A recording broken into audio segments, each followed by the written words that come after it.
बच्चों को आप बिठा देते हैं, बच्चों से हम क्या कहेंगे। हम्म, तो थोड़ी देर के लिए मैं हाजिर आ गया हूँ, तो आप इत्मीनान के साथ बैठें। नाते पाक का एक शेर पढ़ता हूँ कि मौलाना हनीफ साहब किबला, ये जो सामने बैठे हैं, थोड़ा तवज्जो आप दीजिएगा। जी। ना चले, छोड़ दो, छोड़ दो, बंद कर। थोड़ा आप तवज्जो दीजिएगा, एक शेर पढ़ता हूँ उर्दू अदब का कि नाते पाक का शेर है कि सनाए सैयदे कौनैन में रतबुल लिसा रहना। थोड़ा सा समझेंगे आप कम, बड़ा उर्दू है कि सनाए सैयदे कौनैन में रतबुल लिसा रहना इबादत है, इबादत है, इबादत है, इबादत है। सनाए, सना माने तारीफ, यानी सरकार की तारीफ करना क्या है? इबादत है, इबादत है, इबादत है, इबादत है। मौलाना हनीफ साहब आप लोग थोड़ा तवज्जो दीजिए अहले स्टेज कि या रसुल्ला सनाए सैयदे कौनैन में रतबुल निसा रहना इबादत है, इबादत है, इबादत है, इबादत है। अब यहाँ से शेर पढ़ रहा हूँ कि ज़बां पे कलमे तैयब हो, दिल में बुग़्ज़ और कीना। ज़बां पे कलमे तैयब हो, दिल में बुग़्ज़ और कीना बगावत है, बगावत है, बगावत है, बगावत है, बगावत है, बगावत है, बगावत है। एक शेर इसमें और पढ़ दे रहा हूँ कि बवक्ते फतेह मक्का जालिमों को भी अमा दे दी। या रसूलल्लाह, बवक्ते फतेह मक्का जालिमों को भी अमा दे दी। शराफत है, शराफत है, शराफत है, शराफत है। और एक शेर इसमें सुन लीजिए मैदान महशर में कि कयामत में गुनहगारों को वो खुद ढूंढते होंगे। कैसा लगेगा कि जब सरकार हमको तलाश करेंगे तो कैसा लगेगा? कयामत में गुनहगारों को वो खुद ढूंढते होंगे। शफात है, शफात है, शफात है, शफात है। और कहा रब ने चले आओ न ठहरो तुम सरे सिदरा। कहा रब ने चले आओ न ठहरो तुम सरे सिदरा।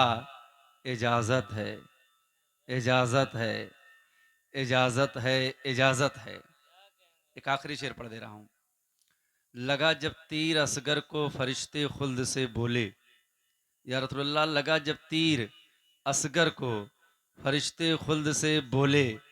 शहादत है, शहादत है, शहादत है, शहादत है। दुरूद शरीफ पढ़ें। सल्लल्लाहु तआला अलैहि वसल्लम, सल्लल्लाहु अलैहि वसल्लम, या नबी अल्लाह, या हबीबल्लाह, सल्लल्लाहु तआला अलैहि वसल्लम। तो आज 12 तारीख है, 13 लग गई है ना। इसी महीने की 12 तारीख को हमारे सरकार इस दुनिया में तशरीफ लाए। तो एक लफ्ज बार बार उलमाए किराम बोलते हैं, मीलादुन नबी। क्या बोलते हैं? हाँ, थोड़ा सा बच्चों पढ़ने की कोशिश कीजिए, पढ़ा रहा हूँ, याद रखना। क्या लफ्ज बोलते हैं? मीलादुन नबी। मीलाद का उर्दू में माना करोगे तो होगा पैदाइश। मीलाद के माने क्या हुआ? हाँ, थोड़ा बोलो, तेज से बोलो। हाँ, मीलाद के माने पैदाइश, और नबी माने नबी रखो, तो मीलादुन नबी, नबी की। हाँ, तेज से बोलो। गुटका लिया मुंह में क्या? हाँ, गुटका छोड़ो यार, क्या गुटका लेकर बैठे हो? तो कैसे बोलोगे? मीलादुन नबी, नबी की। हाँ, सब लोग, चच्चा और बच्चा, सब बताएं। मिलादुन नबी, नबी की। मिलादे मुस्तफ़ा, मुस्तफ़ा की। मिलादे रसूल, रसूल की। हाँ, इतना तो आप पढ़ लीजिए, इतना तो जान गए। मिलादुन नबी, नबी की पैदाइश। मिलादे मुस्तफ़ा, मुस्तफ़ा की पैदाइश। मिलादे रसूल, रसूल की। गांव का नाम क्या है? बाग। ऐसे जंगल वाला बाग होता है। अच्छा, बगिया वाला है ये ना। अच्छा, बाग सराय, रुकने वाली बाग। सराय माने रात गुजारना, रात गुजारने वाली बाग। तो बहरहाल सराय वालों, तो हम लोग 12 रबीउल अव्वल को मीलादुन नबी करते हैं। क्या करते हैं? और माशाल्लाह आप लोगों ने भी मस्जिद बना लिया, सजा दिया, ये सब पिंडाल लाइट सब। क्यों क्यों ऐसा आपने किया? मीलादुन नबी मना रहे हैं। क्या मना रहे हैं? मीलाद रसूल हम लोग मना रहे हैं। इसलिए अपने घर को भी सजा दिया, अपने मोहल्ले को सजा दिया, अपनी मस्जिद को सजा दिया, अपने जलसे को सजा दिया कि इसी महीने की 12 तारीख को मेरे आका इस खाकदाने गीती पर तशरीफ लाए। दो लफ्जों में समझा दूं आसानी के साथ, दिन दोशंबा का था। कौन था? भूल गए का? दिन कौन सा था बेटा? दोशंबा, सोमवार। कौन सा दिन था? सोमवार, दोशंबा। वक्त कौन था? सुबह सादिक का था, यानी सुबह का वक्त था। वक्त देखो, सब कुछ हमको नोट है, अपने नबी के बारे में सब नोट कर लो। वक्त कौन था पैदाइश का? सुबह सादिक, यानी सुबह का वक्त। दिन कौन सा था? सोमवार, दोशंबा। अच्छा, तारीख कौन सी थी? 12। महीना कौन सा था? रबीउल अव्वल। जगह कौन सी थी? मक्का शरीफ। किसके पेट से पैदा हुए? माँ का नाम आमिना। किसके घर पैदा हुए? बाप का नाम अब्दुल्ला। अब पलट कर पूछूं, अब बच्चों बताओ सरकार पैदा कहां हुई? मक्का शरीफ में। बहुत अच्छा, माशाल्लाह। कहां पैदा हुई? मक्का शरीफ में। किसके घर पैदा हुए? हजरत अब्दुल्ला के घर। किसके पेट से पैदा हुए? हजरत आमिना के। ठीक। अब एक सवाल और पूछ लूं, जाहिरी जिंदगी सरकार की कितने साल रही है? नहीं, कैसे बताओ? कितना? कितना? जाहिर में सरकार कितने साल जिंदा रहे? 63 साल। कै साल? हाँ, ये सब ये नोट रखो इसको। कितने साल हमारे सरकार जाहिर में जिंदा रहे? 63 साल। अच्छा, पैदा मक्का शरीफ में हुए और इंतकाल कहां फरमाए? मदीना शरीफ में। कहा? मदीना शरीफ। पैदा मक्का में हुए और इंतकाल कहां फरमाए? मदीना शरीफ में। 10 साल मदीना शरीफ में रहे और 53 साल मक्का शरीफ में रहे। तो आपकी मज़ार पाक कहां है? मज़ार पाक कहां है? मदीना शरीफ में। कहां है? उसी को हम लोग गुंबदे खदरा कहते हैं। क्या कहते हैं? इतना तो मालूम हर बच्चे को होना चाहिए, ताकि आप जाने कि मिलाद क्या है। कि हंगामा करने से क्या फायदा और होगा? कि हमारे सरकार रबीउल अव्वल का 12 तारीख थी, दोशंबा का दिन था, सुबह सादिक का वक्त था। मक्का शरीफ जगह का नाम है और महत आमिना के पेट से अब्दुल्ला के घर पैदा हुए। आपकी जाहिरी जिंदगी 63 साल थी। आप 53 साल तक मक्का शरीफ में रहे और 10 साल मदीना शरीफ में रहे। आप मदीना शरीफ में इंतकाल फरमाए। मज़ार पाक आपका मदीना शरीफ में है ना? इतना तो सबको जाना चाहिए। बेटा जान गए कि नहीं? अरे बेटा खड़े हो, खड़े हो जाओ। खड़ा हो। हाँ, हमारे सरकार का क्या नाम था बेटा?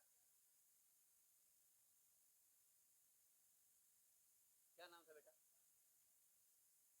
अम्मा से पूछ के बताना, ठीक है? कल सुबह मौलाना से। बैठो। हाँ, देखिए अब यही है ना, ये है इंटरव्यू कि हमारे बच्चों की हालत क्या है। ये हमारे बच्चे अपने सरकार का नाम तक नहीं जानते। मैं नाम बता दे रहा हूँ बेटा, नोट कर लो। हमारे सरकार के नाम बहुत हैं, मगर दो नाम सबसे खास हैं। एक नाम मोहम्मद और दूसरा नाम अहमद। नोट करो, पहला नाम क्या है सरकार का? मोहम्मद सल्लल्लाहु अलैहि वसल्लम। और दूसरा नाम क्या है? अहमद। आसमानों पे आपका नाम अहमद है और जमीनों पे आपका नाम मोहम्मद है। इसलिए कुरान पाक में जो आया है ना, वो अहमद नाम आया है। कि सरकार का आसमान में जो नाम था, आसमान वाले सरकार को अहमद के नाम से जानते थे और जमीन वाले। हाँ बेटा, आप तो नहीं भूलोगे ना? है? ए बेटा, उधर ना देखो, इधर देखो। अब बता सकते हो कि हमारे सरकार का नाम क्या था? है? अभी नहीं बताओगे? क्या स्कूल नहीं जाते हो क्या? हमारे सरकार का नाम जमीन पे मोहम्मद है और आसमान वाला नाम अहमद है। समझ गए ना, ये याद है। वरना बहुत नाम है, 99 नाम सरकार के हैं, लेकिन उसमें जो है सब दो नाम अहम है, जमीन वाला मोहम्मद और आसमान वाला। तो बेटा ये तो जानकारी जरूरी है, इतना तो हमारी माँ बहनें भी तवज्जो दें। तो हमारे सरकार पैदा हुए, क्या हमारे सरकार पैदा हुए, जब आप पैदा हुए, आपकी पैदाइश हुई, उसी को अरबी में मिलादुन नबी कहते हैं, उसी को अरबी में मिलादे रसूल कहते हैं, मिलादे मुस्तफ़ा कहते हैं। तो बाग सराय के मुसलमान मिलादे नबी मनाते हैं, मिलादे मुस्तफ़ा मनाते हैं, मिलादे रसूल मनाते हैं। मगर मैं आपसे पूछूं कि खाली एक ही नबी तो नहीं पैदा हुए हैं ना, इस ज़मीन पे तकरीबन 1,24,000 या 2,24,000 अम्बिया किराम पैदा हुए। मगर चाहे वो कादीपुर वाले हों, चाहे वो दोस्तपुर वाले हों, चाहे वो सुल्तानपुर वाले हों, चाहे वो लखनऊ वाले हों, रहने वाले कहीं के लोग हों, जब मिलाद करते हैं तो मिलादे मुस्तफ़ा करते हैं, मिलादे रसूल करते हैं। अब सवाल पैदा हुआ कि जब इतने सारे नबी पैदा हुए तो और नबी की मिलाद हम क्यों नहीं करते हैं, और नबी की पैदाइश क्यों नहीं मनाते हैं, हज़रत ईसा की पैदाइश क्यों नहीं मनाते, हज़रत मूसा की पैदाइश क्यों नहीं मनाते, हज़रत ज़करिया की पैदाइश क्यों नहीं मनाते, हज़रत यहिया की पैदाइश क्यों नहीं मनाते, हज़रत लूत की पैदाइश क्यों नहीं मनाते। जब इतने सारे अम्बिया किराम पैदा हुए तो और नबियों की मिलाद आप क्यों नहीं करते हैं, जबकि मिलाद तो सबकी करनी चाहिए। तो बाग सराय के लोग जवाब देंगे कि ये मुफ्ती साहब, हम जिस नबी की मिलाद कर रहे हैं, ये नबी की मिलाद इतना अहम है, ये मिलाद रसूल इतना ख़ास है कि इसी मिलाद को तो हज़रत मूसा भी मनाए थे, इसी मिलाद को हज़रत ईसा भी मनाए थे, इसी मिलाद को हज़रत ज़करिया भी मनाए थे, इसी मिलाद को हज़रत यहिया मनाए थे। यही मिलाद खुद रब्बे कायनात मनाया था, इसीलिए सारी कायनात मना रही है। इस मिलाद को तो सारी कायनात मनाया, रब्बे कायनात मनाया था, इसीलिए सारी कायनात ये मिलाद मना रही है, और आप भी इसीलिए मना रहे हैं। इसकी इस मिलाद को खुद रब मनाया है। तो बाग सराय के लोगों, लायके मुबारकबाद हैं आप कि मिलाद मुस्तफ़ा आप मना रहे हैं और मिलाद नबी आप हाजिर हैं। एक शेर पढ़ देता हूं ताकि हमारे नौजवान बच्चों के जहन में बात आ जाए कि मनाओ रातों दिन जलसा जो होगा देखा जाएगा। अब तो सुभान अल्लाह का भी आप बोलेंगे थोड़ी देर, अभी समझ जाएंगे तो उसके बाद बोलेंगे कि मनाओ रातों दिन जलसा जो होगा देखा जाएगा, मिटाओ नाम बातिल का जो होगा देखा जाएगा। गुलाम मुस्तफ़ा मौजूद हैं अब भी जमाने में, करो सरकार का चर्चा जो होगा, करो सरकार का चर्चा जो होगा। अच्छा, बहुत शुक्रिया भैया। एक बात और पूछूं, बच्चों जरा तवज्जो देना। अच्छा, हमारे नबी कितने साल पैदा हुए थे, कितने साल पहले? हाँ, 1400 साल, बेशक, क्या बात है, कैसे साल पहले? 1400 साल पहले पैदा हुए थे। और 1400 साल पहले पैदा हुए, मगर बाग सराय वाले आज तक नहीं भूले ना? जब पुरानी बात होती है तो आदमी भूल जाता है कि नहीं भूल जाता है? बोलो, अरे कोई पुरानी बात होती है तो भूल जाता है कि नहीं भूल जाता है? अगर कई कई साल पुरानी बात हो जाए तो आदमी भूल जाता है ना। जैसे मिसाल के तौर पर अब्बा को मरे हुए अगर 10 साल हो गए, आप पूछो कौने दिन मरे थे, जुम्मा को मरे थे कि जुम्मे रात को, तो पता नहीं कब मरे थे। अम्मा को इंतकाल किए हुए अगर 20 साल हो गए, आप कब्रस्तान में पूछो कब्र किधर है, उत्तर की तरफ कि दक्षिण की तरफ, नहीं पता। क्यों? इतना 10 साल हो गया, 20 साल भूल गए। आदमी भूलने का आलम तो ये है चचा, आज तो मोबाइल का सहारा है, वरना इतना लोग भूल रहे हैं कि तो मोबाइल ने जो है कुछ याददाश्त को बरकरार रखा है। वरना बाजार जाते हैं सब्जी लेने तो आलू ही भूल जाते हैं। पहले जमाने में लोग लिख कर लेकर जाते थे कि लिख कर लेकर जाएं, दाल लाना है इतना, ये लाना है इतना, ये लाना है, लिख कर लेकर जाते थे। अब तो लिख कर नहीं लेकर जाते हैं, मोबाइल लेकर जाते हैं, वहां से मोबाइल लाते हैं, लगाते हैं आलू लाना है कि नहीं लाना है। अगर ये मोबाइल ना होता तो मालूम नहीं आदमी क्या क्या भूल जाता ना। तो जो आदमी पुरानी बात होती है उसको भूल जाता है। मगर जरा सवाल, हमारा सवाल समझो आप कि बाप का इंतकाल हो गया तो आप बाप को भूल गए, दादा का इंतकाल हो गया तो दादा को भूल गए, माँ का इंतकाल हो गया तो आप माँ को भूल गए। अगर परदादा का नाम पूछूं तो अपने परदादा का नाम नहीं बता पाओगे। क्यों? क्या परदादा आपके बगैर नाम के थे क्या? उनका भी कोई नाम रहा होगा, बताओ अपने अपने परदादा का नाम क्या है? दादा का भूल जाते हैं, परदादा तो छोड़ दो। अरे आज के बच्चे तो अपना भी भूल जाते हैं। तो परदादा का नाम आप भूल गए क्यों भाई? इतना जमाना गुजर गया इसलिए दादा का नाम भूल गए। लेकिन जरा सोचो, दादा का जमाना दादा गुजर गया तो दादा को भूल गए, बाबा को भूल गए, नाना को भूल गए, सबको भूल गए। मगर एक सवाल तो है बागासराय वालों कि हमारे नबी को पैदा हुए तकरीबन 1450 साल गुजर गए। अब सवाल पैदा हुआ कि आज तक भूले क्यों नहीं? इतना जल्दी जल्दी भूल जाते हो चाचा, ये अपना 1400 साल वाली बात आज तक नहीं भूले क्यों? है ना जहन में बात आई कि नहीं आई? भाई जब थोड़ी दिन में हम भूल जाते हैं तो नबी को पैदा हुए 1400 साल पहले पैदा हुए थे। लेकिन आज भी अगर पढ़े लिखे बच्चों से पूछ लो कि बेटा तुम्हारे नबी पैदा क्यों कब हुए थे, तो फौरन बताएगा रबीउल अव्वल में पैदा हुए थे। किस तारीख में पैदा हुए थे? 12 को पैदा हुए थे। कहाँ पैदा हुए थे? मक्का शरीफ में पैदा हुए थे। सब बता देगा। जब जरा सोचो तो सही, 1450 साल पुरानी बात है। मगर आज अगर बागसराय के बच्चों से पूछा जाए तो बच्चे बयान कर देते हैं कि मुफ्ती साहब हमारे नबी 12 रबीउल अव्वल की 12वीं तारीख थी और 2 शंबा का दिन था। मक्का में पैदा हुए हजरत आमना के शिकम से अब्दुल्ला के घर मेरे आका पैदा हुए हैं। ये बच्चा बच्चा जानता है। लेकिन जरा सोचो तो सही, आप भूले क्यों नहीं? है ना, ये सवाल तो है, आप भूले क्यों नहीं? तो भूले क्यों नहीं उसकी वजह मैं बताता हूं क्यों भूले। देखो, हमारे यहां जब बच्चा पैदा होता है तो पहला काम क्या करता है? इतना आसान सवाल का जवाब नहीं दे पाएंगे क्या? रोता है ना? पहला काम क्या करता है? हाँ चाचा, ऐसा करता है। बच्चा जैसे पैदा होता माँ के शिकम से जैसे जन्म लेता है, पहला काम बच्चा क्या करता है? हाँ बेटा, आप लोग भी पहले रोए हैं, चाहे अम्मा से पूछ लेना। हाँ, अगर यकीन ना आए तो पूछ लेना कि अम्मा पहला काम हम लोग किए क्या थे। और वही काम आप ही नहीं, यही हम लोग भी वही काम किए थे। आदमी पैदा होता है तो पहला काम क्या करता है?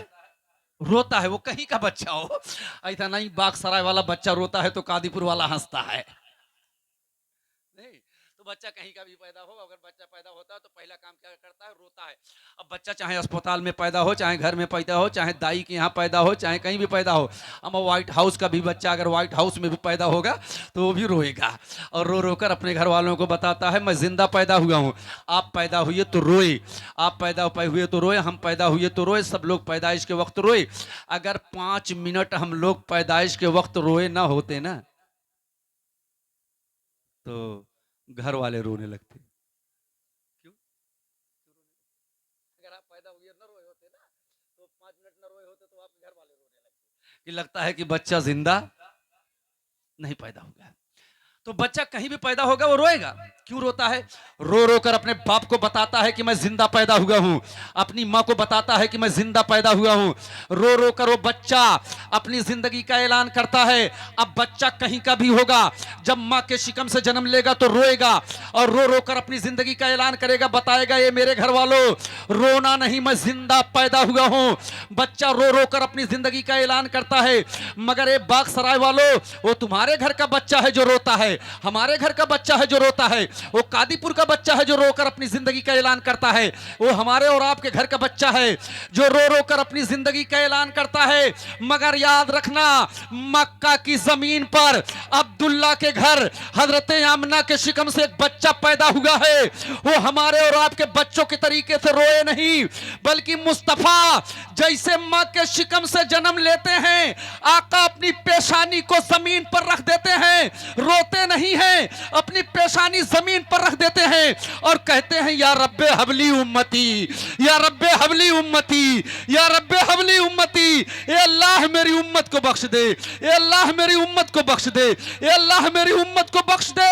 अब बागसराय वालों तैयार रहना, जो नबी अपनी पैदाइश में हम गुनहगारों को नहीं भूले, उस नबी की पैदाइश को हम कयामत तक नहीं भूलेंगे।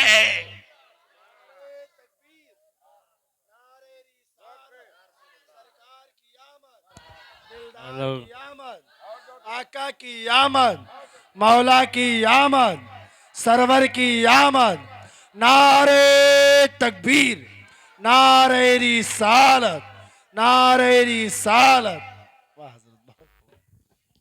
जो नबी अपनी पैदाइश में हम गुनहगारों को नहीं भूले। चाचा समझ रहे हैं ना बात हमारी? बात समझ में आ रही है बेटा? जरा तवज्जो देना, जो नबी अपनी पैदाइश में हम गुनहगारों को नहीं भूले, हम जैसे सियाहकारों को नहीं भूले, तो बताओ ये बाग सराय के लोग उस नबी की पैदाइश को कैसे भूल जाएंगे? यही वजह है 1400 साल गुजर गए लेकिन आज तक हम नहीं भूले। हमारे नबी जब अपनी पैदाइश में हमको नहीं भूले, हम उस नबी की पैदाइश को कभी नहीं भूलेंगे। और एक शेर पढ़ देता हूं कि एक शेर पढ़ता हूं कि जमीन एक शेर पढ़ता हूं, शेर सुन लीजिए जो मैंने खुद लिखा है शेर को, कि सबको बता दूं क्या है मोहम्मद के शहर में, सबको बता दूं क्या है मोहम्मद के शहर में, जन्नत का रास्ता है मोहम्मद के शहर में, जन्नत का रास्ता है मोहम्मद के शहर में। और मुर्दे को जिंदा कर दिए थे हजरत ईसा, पत्थर भी बोलता है मोहम्मद के शहर में, पत्थर भी बोलता है मोहम्मद के शहर में। हजरत, तो हम उस नबी की मिलाद को कभी नहीं भूलेंगे। अच्छा, ये तो पैदाइश का वक्त है, लेकिन जरा तवज्जो देना, हमारे नबी पैदा हुए और पैदा होते ही बाग सराय वालों सबको याद किए, तो जो नबी हमको नहीं भूले उस नबी को हम कभी नहीं भूलेंगे ना। अब जरा तवज्जो देना, नबी पैदा हुए, पैदाइश के वक्त मुस्तफ़ा हमको याद किए, मगर एक वक्त ऐसा भी आया जब नबी इस दुनिया से जाने लगे, बज़ाहिर दुनिया से नबी कूच करने लगे, नबी की मौत आ गई, आका इंतकाल फरमा गए। लेकिन जरा तवज्जो देना, जब मुस्तफ़ा जाने रहमत इस दुनिया से चले गए तो सहाबा किराम नमाज जनाजा में आका के हाजिर हैं। तमाम सहाबा बारगाह रसूल में आकर, अलग अलग बारगाह रसूल में आकर दरूद सलाम पढ़ देते थे। ऐसे ही आपकी नमाज जनाजा हुई, आखिर में सिद्दीक़ अकबर आए और वो भी दुरूदो सलाम पढ़ दिए। आप किसी तरीके से नमाज जनाजा हो गई और कब्र अनवर के पास सरकार को ले जाया गया। जरा तवज्जो के साथ बात सुनिएगा, कब्र अनवर के पास सरकार को ले जाया गया। जब लहद में आका को उतारने लगे सहाबाए किराम, कब्र अनवर में आका को सहाबाए किराम उतारने लगे, तो आका की कब्र में उतर गए थे हजरत अली रदी अल्लाह ताला अन्हु हैं, वो भी मुस्तफ़ा जाने रहमत की कब्र में उतर गए। हजरत अब्दुल्ला इब्ने अब्बास हैं, वो भी आका की कब्र में उतर गए। हजरत कुसुम बिन अब्बास हैं, वो भी कब्र में उतर गए।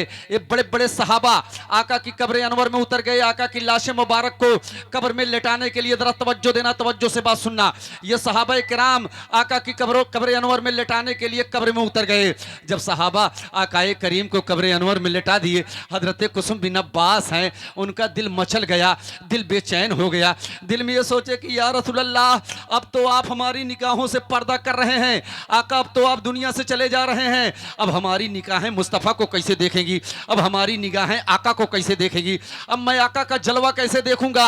ये सोचकर हजरत कुसुम बिन अब्बास मचल गए और दिल में यह ख्याल किया कि लाओ आखिरी मर्तबा अपने आका का दीदार कर लूं, लाओ आखिरी मर्तबा आका का चेहरा देख लूं। बाग सराय वालों जरा तवज्जो देना, हजरत कुसुम बिन अब्बास ये मोहब्बत का जज्बा लेकर मुस्तफ़ा जाने रहमत के चेहरे से कफन को हटा दिया कि लाओ कफन हटाकर मुस्तफ़ा को आखिरी मर्तबा देख लूं, अब आका को देखने का मौका नहीं मिलेगा। हजरत कुसुम बिन अब्बास कफन हटाए तो मुस्तफ़ा के दोनों होठ कब्र में हिल रहे थे, दोनों होठ मुस्तफ़ा के कब्र में हिल रहे थे। हजरत कुसुम बिन अब्बास ने अपना कान लगा दिया, मुस्तफ़ा के मुंह के पास ले गए तो आका अपनी कब्र में भी कह रहे थे, या रब्बे हबली उम्मती, या रब्बे हबली उम्मती, या रब्बे हबली उम्मती, या अल्लाह मेरी उम्मत को बख्श दे, या अल्लाह मेरी उम्मत को बख्श दे, या अल्लाह मेरी उम्मत को बख्श दे।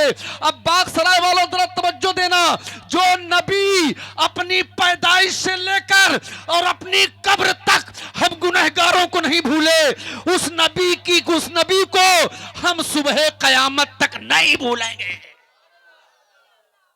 उस नबी को हम कभी नहीं भूलेंगे।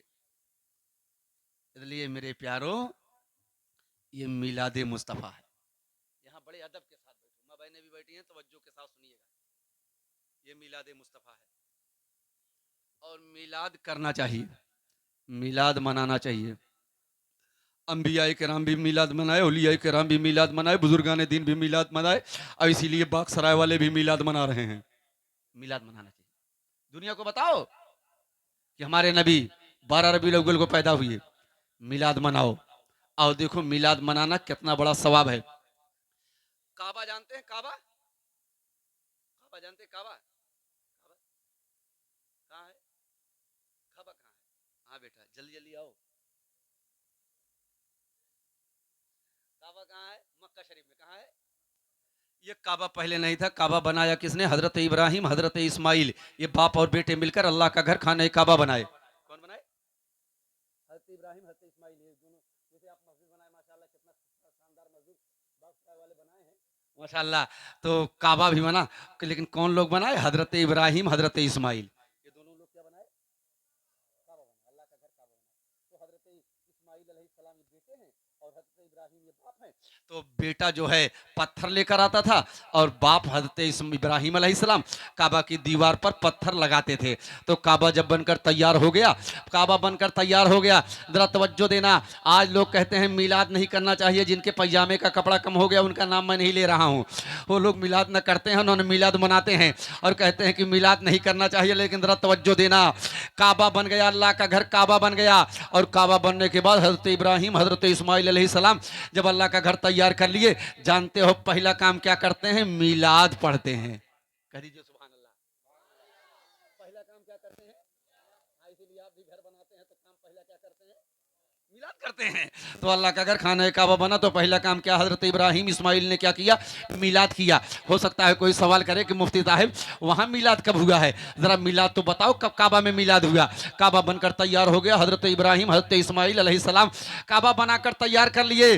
तो दुआ करते हैं, रब्बना वबास फीहिम रसूलम मिनहुम यतलू अलैहिम आयातिही व युज़क्कीहिम व युअल्लिमुहुल किताब वल हिकमा। ए अल्लाह, हमारे दरमियान ऐसे रसूल को भेज दे जो लोगों को हिकमत सिखाए और सीधी राह चलाए। ए अल्लाह, ऐसे रसूल की मिलाद कर दे, ऐसे रसूल को पैदा फरमा दे, ऐसे रसूल को भेज दे अल्लाह जो लोगों को सिराते मुस्तकीम पर डाल दे। ये कुरान पाक है कि हजरत इब्राहिम, हजरत इस्माइल अलैहिस्सलाम दोनों लोग मिलकर मिलाद मुस्तफ़ा की दुआ कर रहे थे, मिलाद मुस्तफ़ा की दुआ मना रहे थे। अब जरा तवज्जो देना बाग सराय वालों, मिलाद जब रब के घर में जायज है, मिलाद जब रब के घर में जायज है तो यार मिलाद सबके घर में जायज है। मिलाद जब रब के घर में जायज है तो मिलाद। अच्छा एक बात बताओ, आप लोगों ने मस्जिद बनाया माशाल्लाह, अब मस्जिद में आप क्या करेंगे? खाना क्या करेंगे?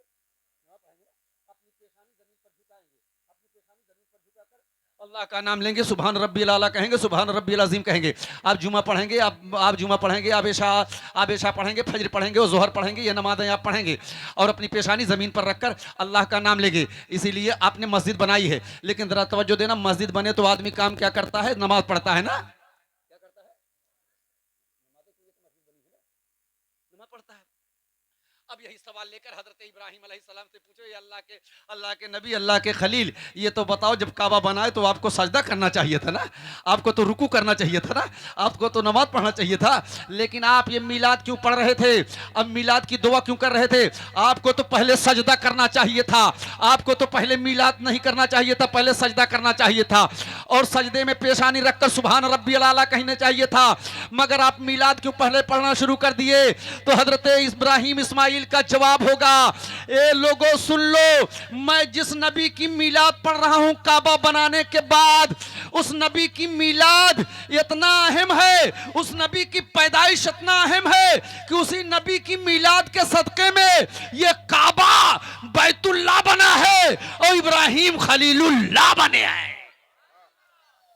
और होते कहां खलीलो बिना काबो मिना, या रसूलल्लाह होते कहां खलीलो बिना काबो मिना, लौलाक वाले साहिबी सब तेरे घर की है, लौलाक वाले साहिबी सब तेरे घर की है। जरा तवज्जो देना, लौलाक वाले साहिबी सब तेरे घर की है। मिलाद सब किए हैं, मिलाद करना भी चाहिए, मिलाद सब किए। अब बताऊं कि ये मिलाद काबा भी किया है। मिलाद क्या है? काबा, काबा जो अल्लाह का घर है वो भी मिलाद किया। अब सोचते होंगे या अल्लाह मिलाद काबा कैसे किया? ये तो मिलाद काबा पढ़ रहा था, ये कैसे नबी की मिलाद काबा मना रहा था? तो जरा मैं रवायत के लफ्ज़ पढ़ता हूँ, जल्दी से तवज्जो दीजिएगा। अल्लाह का घर खाना काबा, 12 रबीउल अव्वल के दिन, 12 रबीउल अव्वल के दिन अल्लाह का घर खाना काबा खुशियों में झूम रहा था। क्या कर रहा था? खुशियों में, काबा भी झूम रहा था, खुशियों में झूम रहा था काबा, काबा खुशियों में झूम रहा था। और क्यों झूम रहा था? काबा खुशियों में झूम रहा था और मिलाद मुस्तफ़ा में झूम रहा था काबा। और अपने जबान से काबा कह रहा था वलिदल मुस्तफ़ा वल मुख्तार अल्लज़ी तुहलिकु बियदिहिल कुफ्फार यतहरु मिन इबादतिल असनाम। मुबारक हो मुस्तफ़ा आ गए हैं, मुबारक हो मुख्तार आ गए हैं। अब अल्लाह का घर खाने काबा बुतों से पाक हो जाएगा। अब अल्लाह का घर पाक और साफ सुथरा हो जाएगा। अब कुफ्र का नामो निशान मिट जाएगा। बाग सराय वालों नोट कर लो, मिलाद के दिन काबा भी मिलाद पढ़ रहा था। अब जिस मुसलमान को मिलाद से नफरत हो और मिलाद से अगर किसी को दुश्मनी हो तो उसे चाहिए कि अपनी नमाज के लिए कोई दूसरा काबा तलाश कर ले। आप जिसको बस समझ रहे हो कि नहीं समझ बेटा? अब जिसको मिलाद से नफरत हो अपनी नमाज के लिए कोई दूसरा काबा तलाश कर ले, इसलिए कि काबा तो हम सुन्नियों का है। काबा किसका है? अरे कभी यार सुभान अल्लाह। काबा हम सुन्नियों का है, इसलिए कि हम मिलादी हैं तो हमारा काबा भी मिलादी है। हम मिलादी हैं, हमारा काबा भी मिलादी है, मिलाद काबा भी पढ़ा है। अब सवाल पैदा हुआ, एक कई आदमी है बाग सराय वालों जो एक जात है, एक चीज है जिसने मिलाद नहीं किया। जानते हो कौन है? ना, इबलीस। कौन था? इबलीस, शैतान। कौन था? हाँ, शैतान के अब्बा क्या नाम है? हाँ, ओके, अब्बा का नाम जान जाओ। शैतान का जो सबसे बड़का अब्बा है उसका क्या नाम है? इबलीस। शैतान के बाप का क्या नाम है? इबलीस। सबका सरदार जो है वही इबलीस है। तो सबने मिलाद मनाई थी नबी की पैदाइश में, सब खुश थे, मगर खुश जो नहीं था वो कौन था? इबलीस। कौन था? सब मिलाद कर रहे थे। जमीन भी खुश है, आसमान भी खुश है, चांद सूरज भी खुश है, कायनात का जर्रा जर्रा खुश है, सब लोग मिलाद मना रहे थे। मगर ये था जो मिलाद नहीं मना रहा था। लेकिन जरा सोचो, उसका नाम है इबलीस, वो शैतान। वही मिलाद के दिन अपना थोबड़ा बनाए हुए बैठा था और मिलाद से बड़ी नफरत कर रहा था। लेकिन मिलाद से अगर कोई ना खुश था तो वो सिर्फ इबलीस था। मैंने जब अपने उस्ताद से पूछा कि हुजूर, जब कायनात की सारी चीजें मिलाद कर रही थी और नबी की पैदाइश पे सब खुश थे, कायनात की सारी चीजें खुश थी, यार मेरे उस्ताद बताइए ये शैतान क्यों नहीं खुश था? तो चचा ऐसा है, कुछ आदमी कुछ काम तो देखा देखी कर लेता है ना, है कि नहीं? फलाने मोटरसाइकिल खरीद कर लाए हैं तो हम भी मोटरसाइकिल लाएंगे ना। तो कुछ आदमी कुछ काम तो देखा देखी कर लेता है ना। इनका घर इतना ऊंचा है तो हमारे घर का पाया इतना ऊंचा होना चाहिए। तो आदमी कुछ काम देखा देखी कर लेता है। मैंने अपने उस्ताद से कहा, हुजूर, तो अगर शैतान नहीं करना था मिलाद और सब लोग मिलाद कर रहे थे तो शैतान को देखा देखी मिलाद कर लेना चाहिए था और न दिल से तो ऐसे ऊपर ही से खुश हो जाना चाहिए था।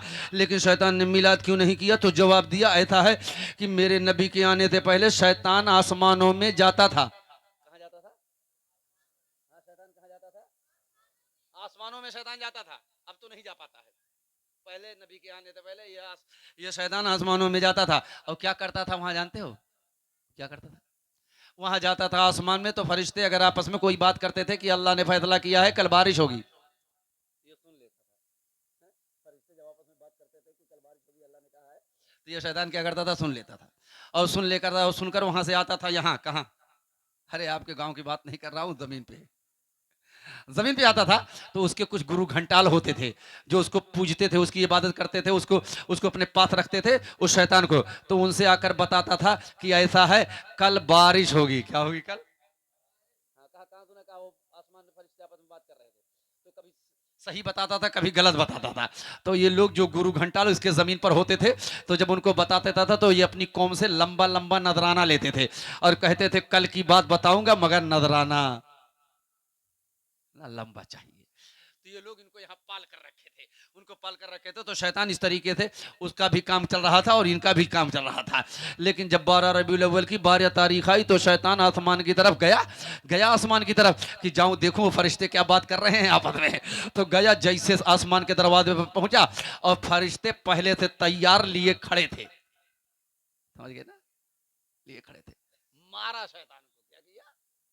मारा शैतान को।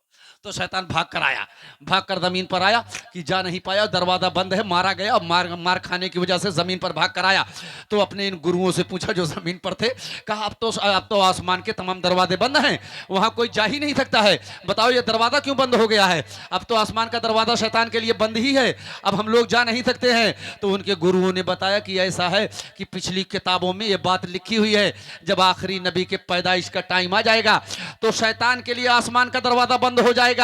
तो शैतान कहा क्या आखिरी नबी के पैदाइश का टाइम आ गया है? कहा हाँ पैदाइश का टाइम आ गया है, इसीलिए तो आसमान का दरवाजा बंद हो गया है।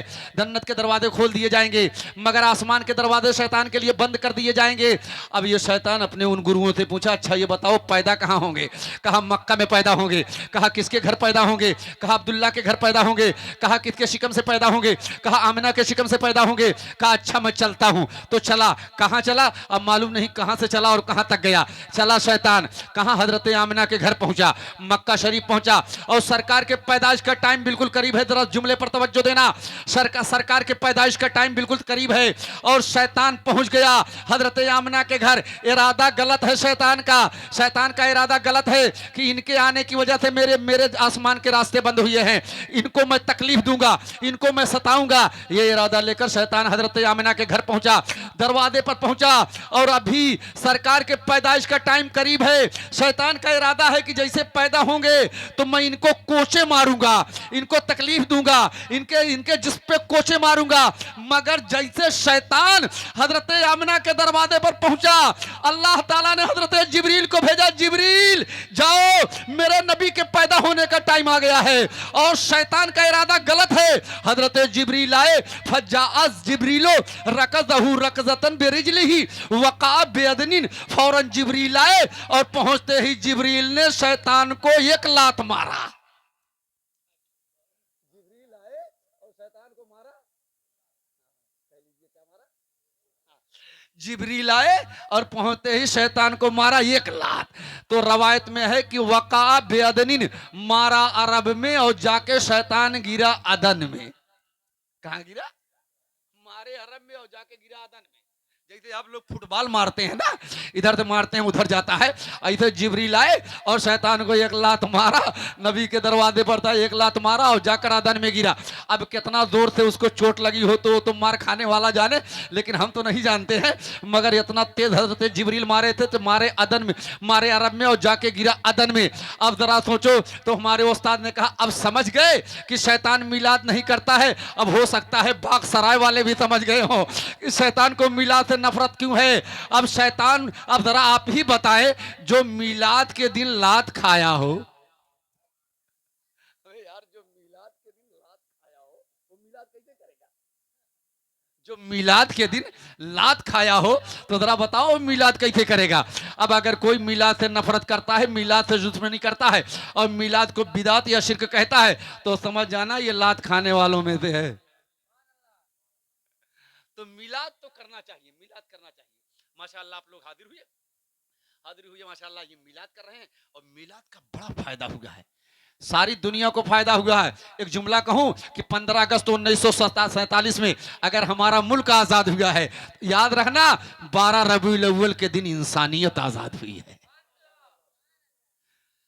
मुल्क नहीं बल्कि इंसानियत आजाद हुई है, सारा इंसान आजाद हो गया 12 रबीउल अव्वल के आने थे। इसलिए खुशियां मनाओ, खुशियां करो। और बाग सराय वालों ये ना सोचो कि हम लोग छोटा सा मिलाद किए हैं या इतने लोग आए हैं कि ये कबूल हुआ कि नहीं कबूल हुआ।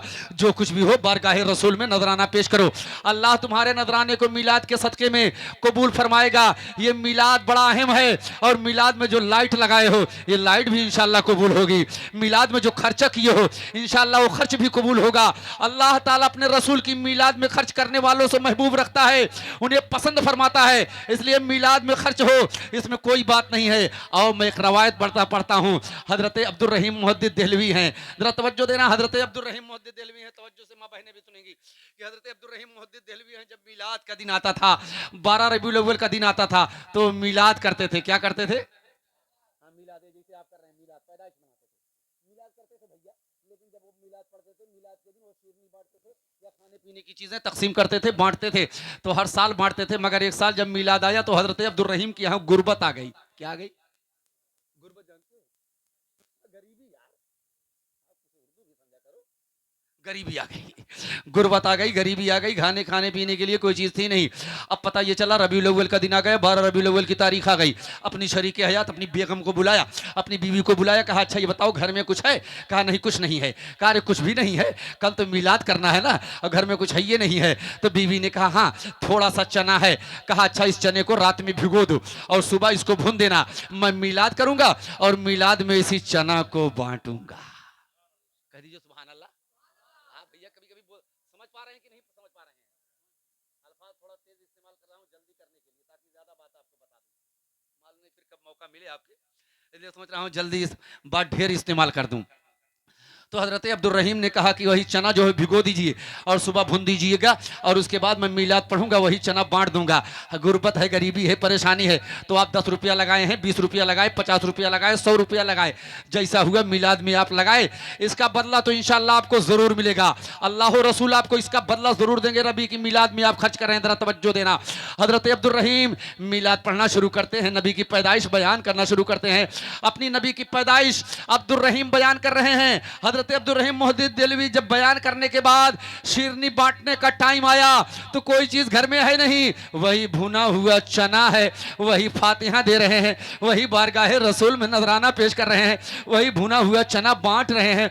मगर रात को जब सोए दिल में यह ख्याल आया कि या रसूल अल्लाह, आपके चाहने वाले गुलाम, आपके मानने वाले उम्मती, आपके शैदाई आपकी बारगाह में तो एक से एक नजराना पेश किए होंगे, मगर या रसूल अल्लाह मैं गरीब था और मेरे पास चना के अलावा कुछ भी नहीं था। या रसूल अल्लाह मैंने चना पेश किया है, मालूम नहीं मेरे आका मेरे चना को तो कबूल किए कि नहीं कबूल किए। ये सोचकर हजरत अब्दुल रहीम रात को बिस्तर पर गए सोने के लिए। जरा तवज्जो देना बाग सराय वालों, हजरत अब्दुल रहीम रात को बिस्तर पर सोने के लिए गए और दिल में यही ख्याल है, मालूम नहीं मेरा चना कबूल हुआ कि नहीं कबूल हुआ, मेरा चना मुस्तफ़ा जाने रहमत ने कबूल किया कि नहीं कबूल किया। अब बाग सराय वालों सुनोगे तो दिल मचल जाएगा। हजरत अब्दुल रहीम मोहद्दिस देहलवी जब सोए तो रात में ख्वाब देखते हैं कि आका तशरीफ लाए हुए हैं। क्या ख्वाब देखते हैं चाचा, क्या ख्वाब देखते हैं? आका तशरीफ लाए हुए हैं। कितना अच्छा ख्वाब है।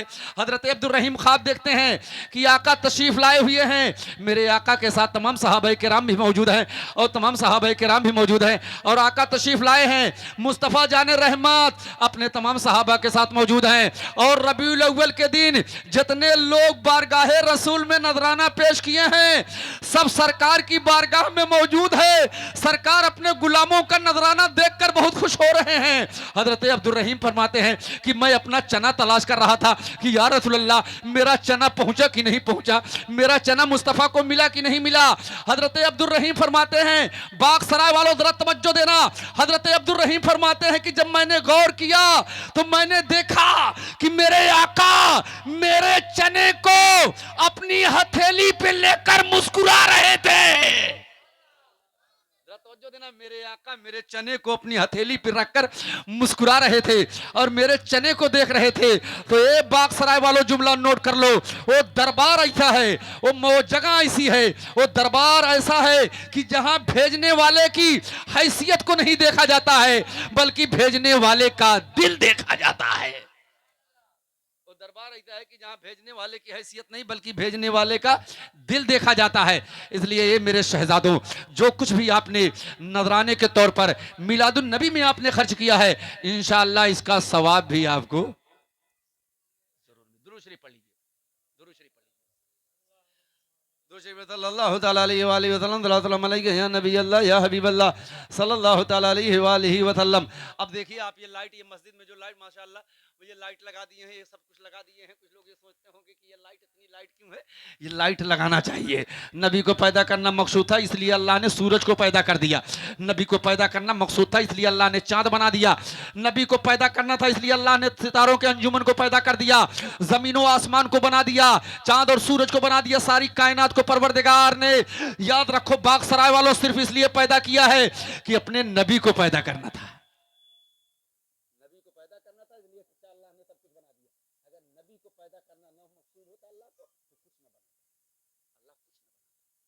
कुछ न बनाता। न जमीन होती, न आसमान होता, न सूरज होते, कायनात की कोई चीज ना होती, मगर अल्लाह ने सारी कायनात को सिर्फ इसलिए पैदा कर दिया कि मेरा महबूब इसी जमीन पर जाएगा, मेरे रसूल इसी जमीन पर जाएंगे। उस रसूल के लिए अल्लाह ने सब कुछ पैदा कर दिया। इसलिए जब अल्लाह ने सब कुछ सजा दिया है उस नबी की मीलाद के लिए, तो उसी मीलाद के लिए तो बाग सराय वाले भी सजा रहे हैं। इसलिए तो आपने भी सजाया ना चाचा, इसीलिए तो आपने सजाया है ना, ये लाइट, ये कुमकुमा, ये गुब्बारा, ये सब इसीलिए आपने लगा दिया कि मेरे नबी आए, तो अल्लाह ने सब कुछ लगा दिया।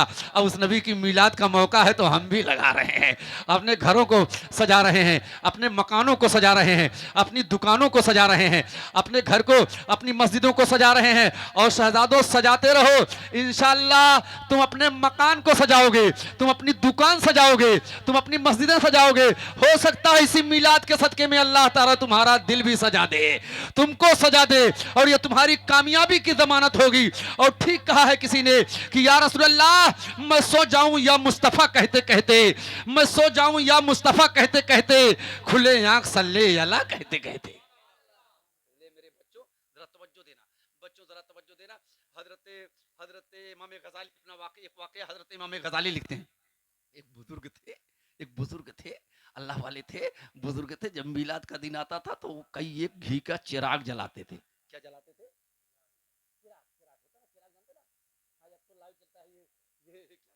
लाइट से काम चलता है, पहले चिराग ही चलता था। कुछ दिन के बाद हो सकता है बच्चे लालटेन वगैरह भूल जाएं। जाने के लालटेन की चीज करना है। हमारे देहात में जो चिराग था उसको ढेबरी कहते थे। क्या कहते थे?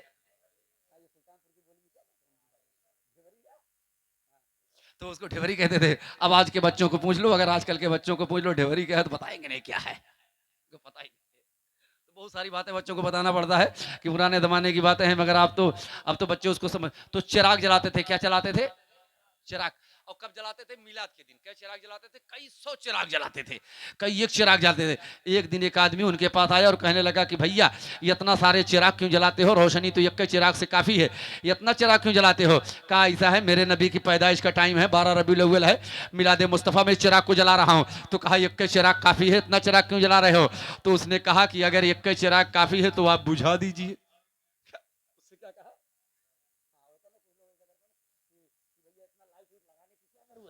और बियाह में ये भी लाइट लगाते हैं ना, अपने बच्चे की बियाह हो तो खूब सजाते हैं, मगर नबी की मिलाद हो तो इनको नाजायज नजर आता है। तो नहीं कहेंगे कि अब ये लाइट लगाने की क्या जरूरत है। तो क्या कहा उस अल्लाह वाले ने? कहा अच्छा है, अगर आपको अच्छा नहीं लग रहा है तो बुझा दीजिए चिरागों को। तो ये जनाब गए चिराग को बुझाने के लिए, जरा जल्दी से तवज्जो देना, चिराग को बुझाने के लिए गए, जरा तवज्जो देना।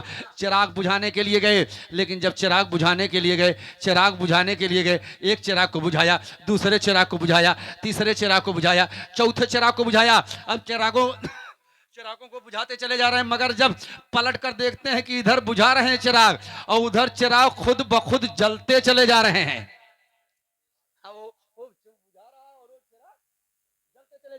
अब हैरान परेशान, या अल्लाह मैं तो चिराग को बुझा रहा हूं, मगर ये चिराग को जला क्यों रहा है? कौन चिराग को जला रहा है? ये चिराग कैसे जल रहे हैं? कोई जलाने वाला तो नहीं है, मगर ये चिराग कैसे जल रहे हैं? अब इधर ये बुझाता जा रहा है, चिराग जलता हुआ खुद ब खुद चलते चले जा रहे हैं। घबरा कर उस अल्लाह के नेक बंदे के पास पहुंचा और कहने लगा चिराग तो मैंने बुझा दिया था, मगर ये चिरागों को जला क्यों कौन रहा है? उस अल्लाह के नेक बंदे ने जवाब दिया, नादान, ये चिराग फजूल खर्ची में नहीं जल रहे हैं, ये चिराग तो रसूल की मोहब्बत में जल रहे हैं। ये चिराग फजूल खर्ची में नहीं है, ये चिराग तो रसूल की मोहब्बत में जल रहे हैं। तो हमारे ख्याल से बाग सराय वाले भी ये चिराग, ये लाइट, ये सब जो है लगाए हुए हैं रसूल की मोहब्बत में। इसलिए मेरे प्यारों, रसूल के आने से कायनात का निज़ाम बदल गया है, सब कुछ बदल गया है। अब माँ बहनें सुन लें, वो भी सुन लें कि रसूल के आने से सबसे ज़्यादा फायदा हमारी माँ बहनों को मिला है।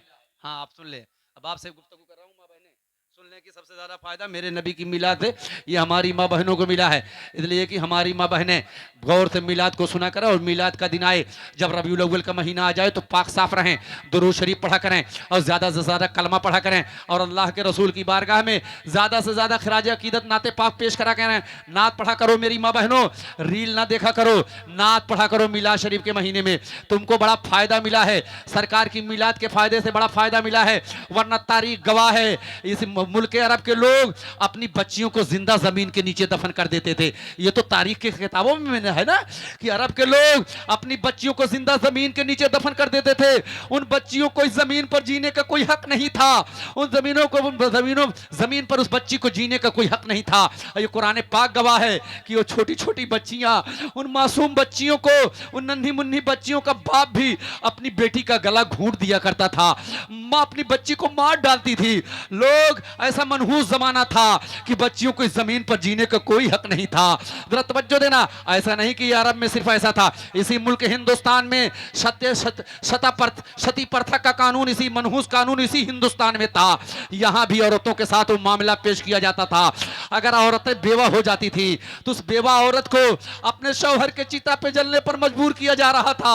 उस औरत को भी उसी चिता के साथ जिंदा जलने पर मजबूर कर दिया जाता था। इसी हिंदुस्तान का यह मनहूस कानून था सती प्रथा का। मगर कुर्बान जाइए, मुस्तफा तशरीफ लाए। जिस औरत को कोई मकाम नहीं था, औरत समाज में सबसे ज्यादा जलील समझी जाती थी, सबसे ज्यादा हकारत की नजर से समाज में औरत देखी जाती थी। औरत को कोई मकाम नहीं था।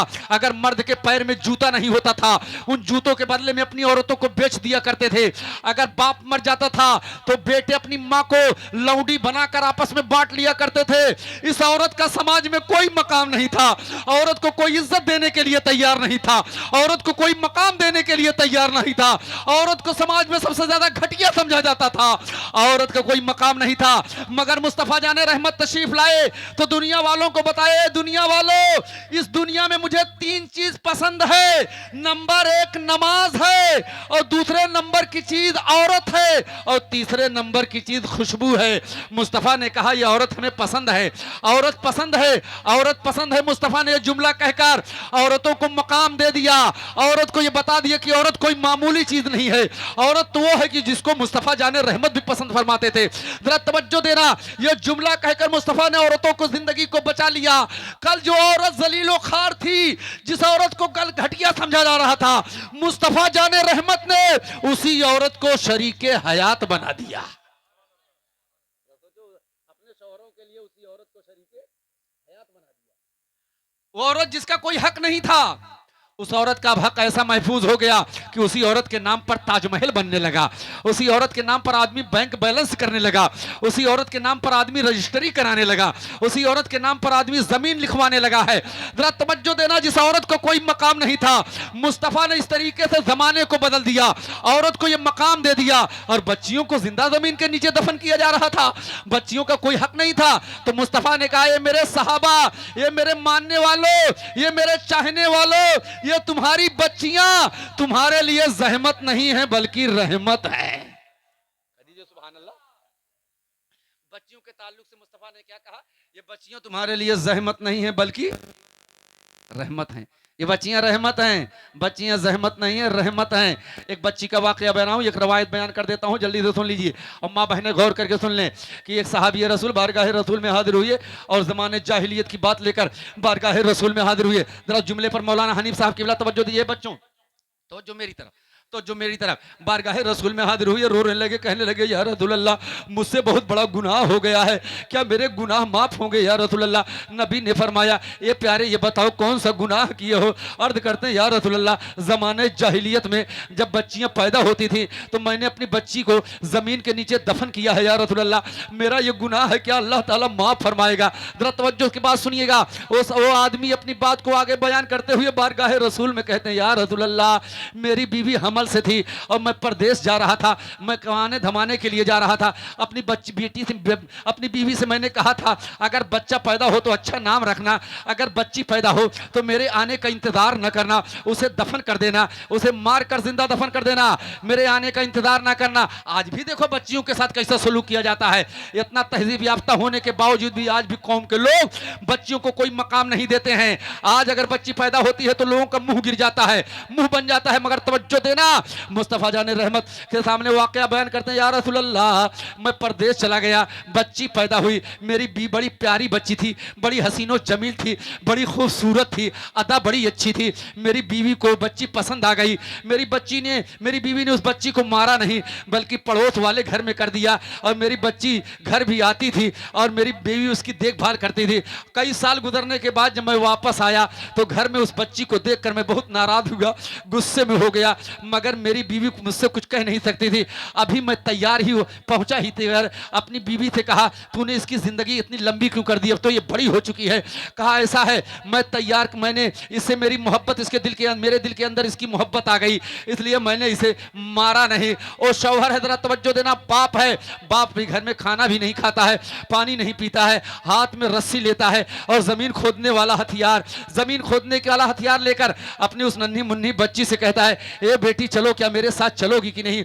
और नन्ही मुन्नी बच्ची इतना दिन के बाद अपने बाप को पाई थी, बहुत खुश हुई कि आज मेरा बाप मुझे कहीं लेकर जाएगा, मेरे लिए खिलौने खरीदेगा, मेरे लिए सामान खरीदेगा, बाजारों में दुकानों पर लेके जाकर जाएगा, आज मेरा बाप मुझे मिला है। बच्ची बहुत खुश है, अपने बाप के साथ चलने के लिए तैयार हो गई। अब बाप बच्ची की उंगलियां पकड़कर जंगल में लेकर जा रहा है।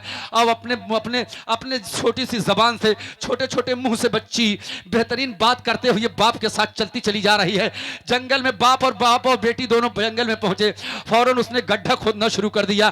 कहते हैं, या रसूल अल्लाह मैं गड्ढा खोदना शुरू कर दिया और मेरी बच्ची अपने नन्हे मुन्ने हाथों से मिट्टी हटा रही थी और मुझसे कहती चली जा रही थी, अब्बू जान क्या कोई खेल आप खेलेंगे, आपका खेल तो बड़ा अच्छा लग रहा है, ये गड्ढा भी बड़ा अच्छा है। अर्ज करते हैं, या रसूल अल्लाह मैं भी गड्ढे से मिट्टी निकाल रहा था और मेरी बच्ची भी अपने नन्हे मुन्ने हाथों से मिट्टी निकाल रही थी। और गड्ढा जब तैयार हो गया, मैंने अपनी बच्ची से कहा, बेटी जरा इस गड्ढे के अंदर आ जाओ। हंसती मुस्कुराती हुई इस गड्ढे के अंदर आ गई। कहा, अब्बू जान ये खेल तो मुझे बहुत अच्छा लग रहा है, आप हमसे खेल खेल रहे हैं, ये खेल अच्छा है, मगर या रसूल अल्लाह जब बच्ची गड्ढे के अंदर पहुंची और मैंने मिट्टी डालना शुरू किया, बच्ची जो है जब मिट्टी उसके पैर तक थी तो वो हंस रही थी, मुस्कुरा रही थी, मगर या रसूल अल्लाह जब मिट्टी आगे बढ़ती चली गई और धीरे धीरे वो मिट्टी के अंदर होने लगी, बच्ची के जब पेट तक मिट्टी पहुंची, सीने तक मिट्टी पहुंची, तो कहने लगी, अब्बू जान मुझे निकाल लीजिए, मुझे बहुत तकलीफ हो रही है, अब मैं बर्दाश्त नहीं कर पाऊंगी, अब्बू जान मुझे निकाल लीजिए। मगर या रसूल अल्लाह मुझे कुछ सूझा नहीं, बच्ची रोती रही। मैं मिट्टी का एक टुकड़ा उठाया और उठाकर अपनी बच्ची के सर पर मैंने रख दिया। या रसूल अल्लाह मैंने ये जुर्म किया है जमाने जाहिलियत में, या रसूल अल्लाह क्या मेरे ये गुनाह माफ हो जाएंगे। पैगंबर दो आलम की आंखों में आंसू है, आका रो रहे हैं। आका फरमाते हैं, अल्लाह तुम्हारे गुनाह को माफ करे, मगर ए लोगों ये बच्चियां तुम्हारे लिए जहमत नहीं है बल्कि रहमत है। अगर बच्चियों को पालोगे तो अल्लाह ताला इसके बदले में तुम्हें जन्नत अता फरमाएगा। अगर इन बच्चियों को पालोगे तो इसके बदले में अल्लाह ताला तुम्हें जन्नत अता फरमाएगा। इन बच्चियों को अगर तुम पालोगे तो इसके बदले में अल्लाह ताला तुम्हें जन्नत अता फरमाएगा। अब जरा तवज्जो देना, बाग सराय वालों, आज भी आपके घर में बच्चियां हैं, ये देखो नन्ही मुन्नी तमाम बच्चियां बैठी हुई हैं, ये बच्चियां भी आपके घर में हैं। बच्ची कैसी बच्ची होती है, जरा तवज्जो देना, वो बच्ची है अजीब बच्ची होती है, नन्ही मुन्नी बच्ची होती है। तो जरा सोचो, माँ और बाप को छोड़ने के लिए तैयार नहीं होती है। ये हमारे बच्चे हैं, देखो माँ को छोड़कर चले आए हैं, मगर इनसे छोटी जो बच्ची है मेरी, वो कतान जाने के लिए तैयार नहीं है। लेकिन बच्ची जो होती है न बाप को छोड़ने के लिए तैयार, न माँ को छोड़ने के लिए तैयार। इनको माँ बाप से बचपन में बड़ी मोहब्बत बच्चियां किया करती हैं, इसलिए नन्ही मुन्नी बच्ची अपने घर में अपने माँ बाप की मोहब्बत का मरकज बनी रहती हैं। वही बच्ची जब और बड़ी होती है, जरा तवज्जो देना, वही बच्ची जब और बड़ी होती है तो अपने भाइयों की मोहब्बत का मरकज बन जाती है। भाई भी अपनी बहन के लिए अपनी जान कुर्बान करने के लिए तैयार है, अपनी बहन के लिए सब कुछ निछावर करने के लिए तैयार है।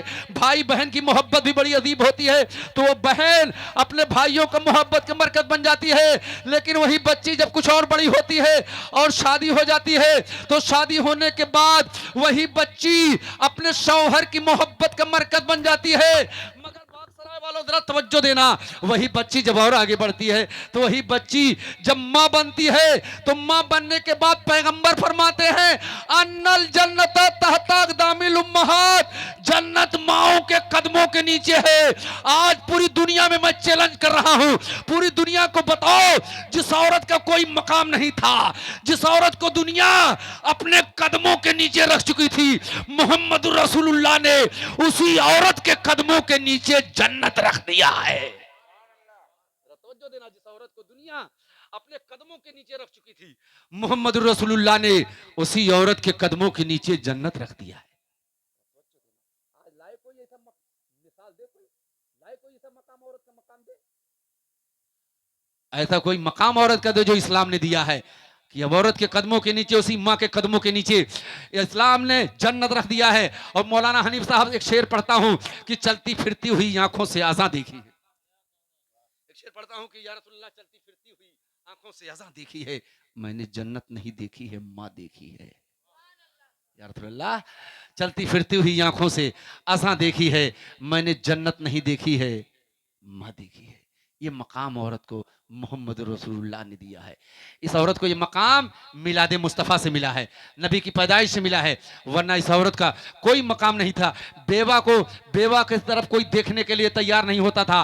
बेवा बेचारी ऐसी जिंदगी गुजारती थी, तारीख में देख लो, अभी 10-20 साल पहले भी ऐसा माहौल था, अगर किसी का शौहर मर जाता था तो उस औरत को बेचारी को मनहूस समझा जाता था।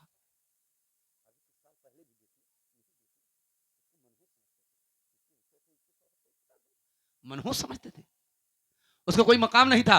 जरा उसके दिल से पूछो, जिसका शौहर रुखसत हो गया वो बेचारी इतनी तकलीफ में है कि शौहर चला गया और समाज के लोग उसे मनहूस समझ रहे हैं, समाज के लोग एक और तकलीफ उसे दे रहे हैं कि उसको मनहूस समझ रहे हैं, उसको अभागन समझ रहे हैं, उसको मनहूस समझा जा रहा है। मगर जरा तवज्जो देना, इस मिशन को, इस घिनौने काम को मोहम्मद रसूलुल्लाह ने इतने अच्छे अंदाज में खत्म किया, तारीख गवाह है कि पैगंबर ने दुनिया के सामने पेश किया। ये दुनिया वालों, मोहम्मद रसूलुल्लाह की जिंदगी को देख लो।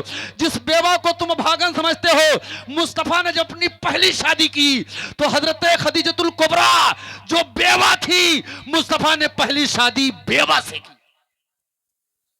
मुस्तफा अपनी पहली शादी कर रहे हैं, मुस्तफा पहली शादी कर रहे हैं खदीजतुल कुबरा से। तो खदीजतुल कुबरा बेवा हैं, शौहर का इंतकाल हो गया है। खदीजतुल कुबरा से शादी करके मोहम्मद रसूलुल्लाह ने सिर्फ हिंदुस्तान नहीं, सिर्फ जो है यूरोप और अमेरिका ही नहीं, बल्कि दुनिया के चप्पे चप्पे में यह जहन दे दिया था मोहम्मद रसूलुल्लाह ने, ये दुनिया वालों देख लो, जिस औरत को तुम अभागन समझ रहे हो, मोहम्मद रसूलुल्लाह ने उसी औरत को सुहागन बना दिया है। लाइए कोई ऐसी मिसाल, जिस औरत को दुनिया अभागन कह रही थी, मोहम्मद रसूलुल्लाह ने उसी औरत को सुहागन बना दिया है। ये मिलाद का फायदा, ये क्या है? मिलाद का फायदा। मिलाद का फायदा बताओ मेरे यारो, आपने मिलादुन नबी किया, लायक मुबारकबाद है, लायक मुबारकबाद बाग सराय वाले कि आप मिलाद शरीफ के जलसे में हाजिर हुए और अल्लाह ताला कबूल फरमाए, मस्जिद माशाअल्लाह बनाए। अब जाते जाते एक बात और करूं, देखो भैया, कै बजे बाबू 12:20 हो गया। दुरूद शरीफ पढ़ लें, सल्लल्लाहु तआला अलैहि वसल्लम, सल्लल्लाहु तआला अलैहि या नबी अल्लाह या हबीब अल्लाह सल्लल्लाहु तआला अलैहि वसल्लम। अब मिलाद शरीफ का ये मौका है माशाअल्लाह। अब जाते जाते देखो, जब नबी की मिलाद आई ना तो सब बदल गया। क्या है? सब बदल गया। जितना था सब कुछ क्या हुआ, ही बदल गया। नबी के पैदा होते ही सारा निजाम ही बदल गया। तो खुशी में झूमे, सब कुछ बदल गया। मगर बाग सराय वालों, एक बात पूछूं, जब मिलाद के दिन सब कुछ बदल गया है तो आप कब बदलेंगे? जरा बताओ, आपको कब बदलेंगे? तो मेरे बच्चों, अपने आप को बदल दो। बदलने क्या मतलब है? नमाज पढ़ो, कुरान पाक पढ़ो। अभी 2-3 बच्चियां, माशाल्लाह बच्चियां और एक बच्चा भी कुरान पाक मुकम्मल किया। बहुत खुशी की बात है। हाफिज मौलाना आज़ाद साहब किबला बड़ी मेहनत किए, आपके बच्चों को कुरान सिखाए। और कुरान इतना अहम किताब है, इतना अहम किताब है, अल्लाह का कलाम है। और याद रखना, अगर आपके बच्चों के सीनों में कुरान की एक आयत भी रहेगी तो उस जिस्म को जहन्नम की आग नहीं जलाएगी। तो कह दो, बचा लिया मौलाना बचा लिया। आपके बच्चे के सीने में अगर कुरान की एक आयत भी होगी तो बच्चा याद हो, कुरान के सीने को, उसके सीने में एक आयत भी होगी, वो बच्चा जहन्नम की आग में नहीं जलाया जाएगा। मौलाना आजाद ने आपके बच्चे को ये दौलत दी है कि उसे जहन्नम से महफूज रखा है, और माशाल्लाह आपने मस्जिद बनाया और मस्जिद शानदार है। लिहाजा रबीउल अव्वल के मौके पर माँ बहनों से भी कहूंगा, ये माँ बहनों एक मुसल्ला अपने घर में रखो, जहां तुम इतनी लंबी लंबी मोबाइल रखती हो, इतना सारा जेवरात अपने पास रखती हो, यही गुजारिश तुमसे है कि घर में एक मुसल्ला भी रखा करो, और मुसल्ला रखो घर में, कुरान पाक रखो अपने घर में, तस्बीह रखो अपने घर में, ये सारी चीजें रखो। तस्बीह उठाकर तस्बीह पढ़ो, सुभान अल्लाह, अल्हम्दुलिल्लाह, ला इलाहा इल्लल्लाह। मौका मिले तो कुरान पाक भी पढ़ो, कुरान की तिलावत करो, और जब अजान की आवाज मस्जिद से आए तो अपनी परेशानी, मेरी माँ बहनों, काम को रोक दो, रोटी पकाना रोक दो, खाना बनाना रोक दो, ये सारे काम को रोक कर बल्कि तुम ऐसा करो, मुसल्ला बिछा दो और अल्लाह की बारगाह में अपने सर को झुकाकर कहो, सुभान रब्बियल आला, सुभान रब्बियल आला, सुभान रब्बियल आला। ये मेरी बहनों, अब तो कोई औरत तारीख में फातिमा तो नहीं बनेगी, मगर फातिमा के नक्शे कदम पर चलोगी तो कनीजे फातिमा बन जाओगी, कनीजे आयशा बन जाओगी, कनीजे राबिया बसरिया बन जाओगी। ये माँ बहनों, इतना गुजारिश आपसे, और बच्चों आपसे भी, आपसे गुजारिश है, दिन भर कार में लीड लगाकर शैतानों की तरह इधर उधर घूमो ना। हाँ, वरना तो अब तो मोबाइल है ना, कान में लीड लगाए हैं, कुछ सुनने के लिए तैयार नहीं है, और ब्लूटूथ लगाए हैं, घूमने के लिए तैयार नहीं है। इस मोबाइल पर अपने वक्त को खराब ना करो, मोबाइल पर अपने वक्त को बर्बाद ना करो, और बच्चों के हाथ में मोबाइल तो जाने ही मत दो, बच्चों के हाथ में मोबाइल जाने ही मत दो, वरना ये पढ़ेंगे भी नहीं, ये लिखेंगे भी नहीं, इनको पढ़ना लिखना भी नहीं आएगा, इनकी अकल भी मुकम्मल नहीं होगी। बच्चों के हाथ में मोबाइल मत जाने दो, बच्चों को मोबाइल से दूर रखो, वरना इसी में लग जाएंगे, आपका बच्चा पढ़े लिखेगा नहीं। मुसलमानों, ये मोबाइल जहां बहुत सारी जरूरत है, यही बहुत ज्यादा खुराफात है। अपने बच्चों को बताओ कि बच्चों से नात याद करवाओ, दरूद शरीफ याद करवाओ, कलमा शरीफ याद करवाओ, अलहम्दु शरीफ याद कराओ, सूरह फातिहा कहो पढ़े बच्चा आपका, कुल हुवल्लाह शरीफ पढ़े आपका बच्चा।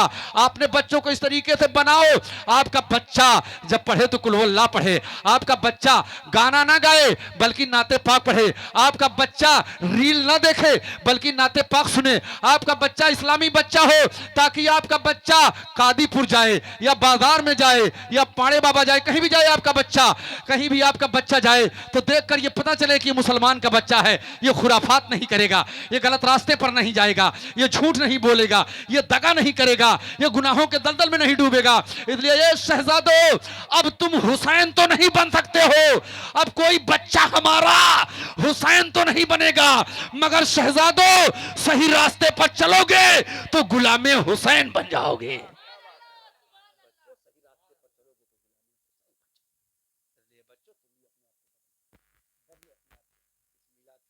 मस्जिद माशाल्लाह शानदार मस्जिद है। हाँ, माशाल्लाह जो है आप मस्जिद बना लिए हैं, मस्जिद जो है मुकम्मल हो गई है आपकी। अब उसके बाद जो है वो मसले की बात जो है बाद में स्टेज से हटकर इंशाल्लाह बात करेंगे, लेकिन मस्जिद आप बनाए हैं तो ये मस्जिद से भी गुजारिश है, मस्जिद माशाल्लाह बड़ी शानदार, हमने देखा, बहुत खुशी हुई कि आपकी मस्जिद, लेकिन दुआ है कि अल्लाह जिस तरीके से बाग सराय की मस्जिद शानदार जानदार है, ऐसे बाग सराय वाले नमाजी भी शानदार और जानदार हो जाए।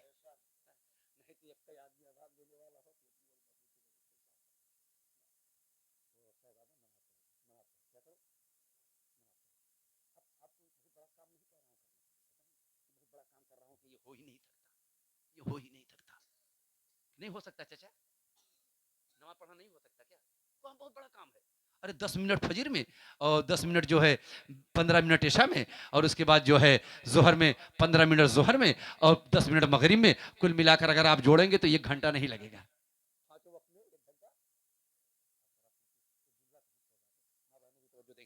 कि जिस खुदा ने तुम्हें इतना टाइम दिया, कितना टाइम दिया, इतना टाइम दिया, क्या उस अल्लाह के लिए दिन भर में 1 घंटा भी आप नहीं दे सकते हैं?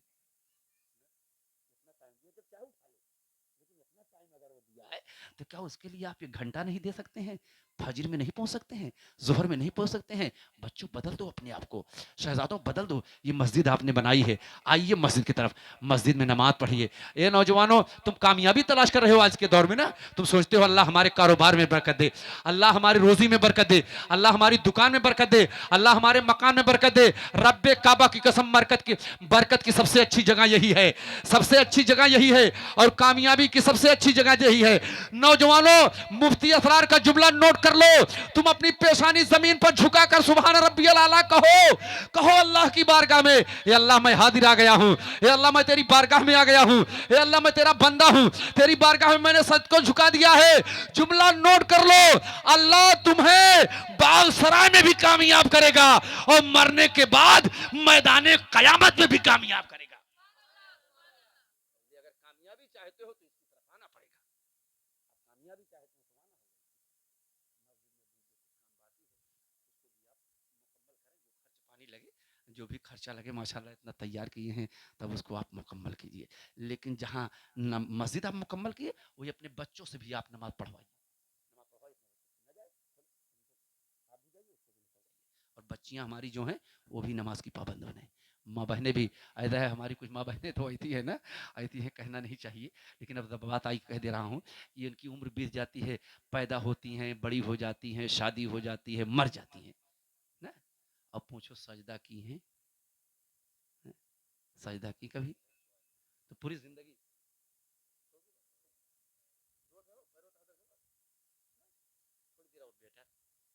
तो जो है रोती हैं, तो क्या नाम है, सजदा करती ही नहीं जिंदगी में। मेरी माँ बहनों, तो गुजारिश ये है कि आप सजदा किया करें, आप सजदा किया करें, अपनी पेशानी को जमीन पर रखकर मेरी माँ बहनों,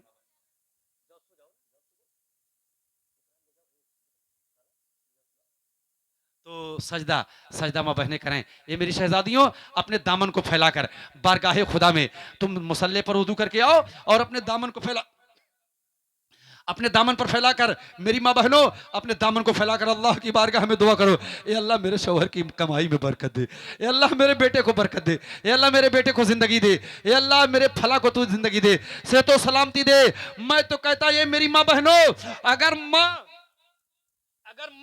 अपने बच्चे के लिए दामन फैलाकर बारगाहे खुदाबंदी में दुआ कर दी, अल्लाह मेरे बेटे की कमाई में बरकत देना, ये अल्लाह मेरे बेटे के दुकान में बरकत देना, ये अल्लाह मेरे बेटे के मकान में बरकत देना, अगर माँ ने दुआ कर दिया तो रब्बे काबा की कसम नोट कर लो, ये दुआ कभी रद्द नहीं की जाएगी। अगर बच्चों को अपने कामयाब देखना चाहती हो, ये चाहती हो कि तुम्हारा बच्चा कामयाब हो, तो अपने बच्चों को कामयाब बनाने में आपका सबसे बड़ा रूल ये होगा कि अपने बच्चों को आप दीनदार बनाएं। अब जाते जाते मस्जिद के लिए आपके 2-3 शेर पढ़ देता हूं। अब मस्जिद वाला शेर पढ़ देता हूं, तो जाते जाते ये सबके लिए शेर पढ़,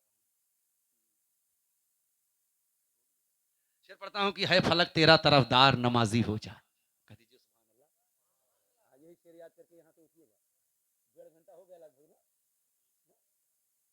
है फलक तेरा तरफदार नमाजी हो जा, ऐ जमीनों के खरीदार नवाजी हो जा। हाँ, खाली जमीनें न खरीदो, ऐ जमीनों के खरीदार नवाजी हो जा। और सुबह से शाम तलक, शाम से सुबह तलक चीखते रहते हैं मीनार नमाजी हो जा, चीखते रहते हैं मीनार नमाजी हो जा।